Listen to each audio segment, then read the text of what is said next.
Na forma clássica, que é os meninos, então eles começam nessa faixa etária de 3 anos aproximadamente em diante, um pico máximo 6, 7 anos, onde eles são normais e começam com dificuldade escolar, muitas vezes. São crianças que tinham um aprendizado e de repente começam a perder um pouco a aquisição do aprendizado. Então, sabiam matemática básica, como continhas, né? De repente ele perde isso. Sabiam ler e escrever, de repente vai ficando difícil essa leitura e essa escrita. E alguns não o cognitivo, mas sim o comportamento, começam a ficar agitados, não ficam parados na carteira, ficam desatentos, às vezes sendo confundidos com transtorno de déficit de atenção e hiperatividade. E algumas vezes eles podem fazer uma perda visual. Então uma criança começa a se bater na cadeira, se bater nas carteiras de sala de aula, começa a se bater em casa, os pais, às vezes os professores acham que ele está distraído. Então, ficar atento a esses sinais. E o outro sinal muito importante que às vezes passa é a pele bronzeada.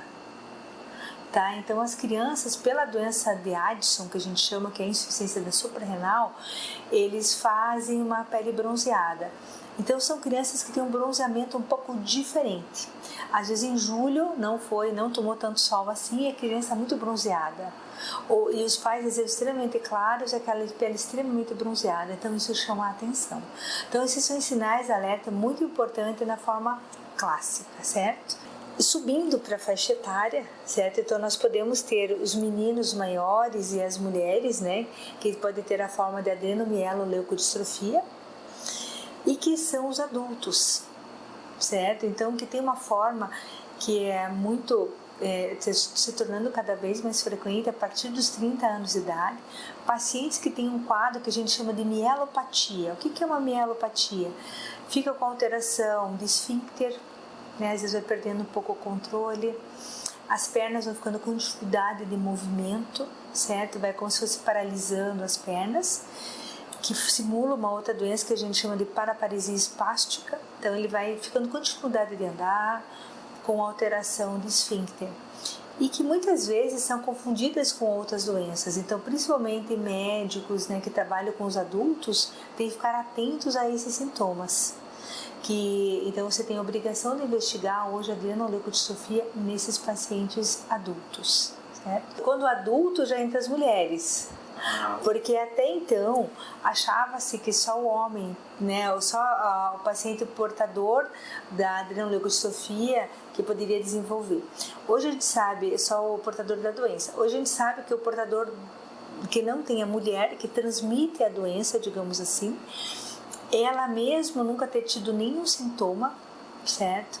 Mas ela pode ter alteração dos ácidos graxos de cadeia muito longa, que é um exame que ajuda no diagnóstico, mas ela pode ter esse exame ainda normal e ela pode ser portadora do gene que se chama ABCD1 e ela pode começar a desenvolver a partir dos 30 anos.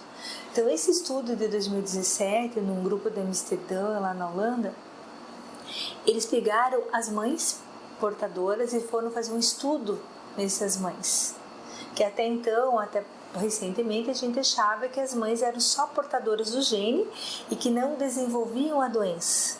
Mas hoje a gente sabe que elas podem desenvolver a doença a partir dos 30 anos de idade. Então, com 30, com 40, com 50 anos, com 60 anos, podem iniciar esses sintomas, que a gente fala de lesão, como se fosse uma lesão medular. Né? Então, alteração de membros inferiores e principalmente de esfíncter, né? Controle, né, da urina e das fezes. Ela pode desenvolver esse sintoma. Eu sei, a vida não para.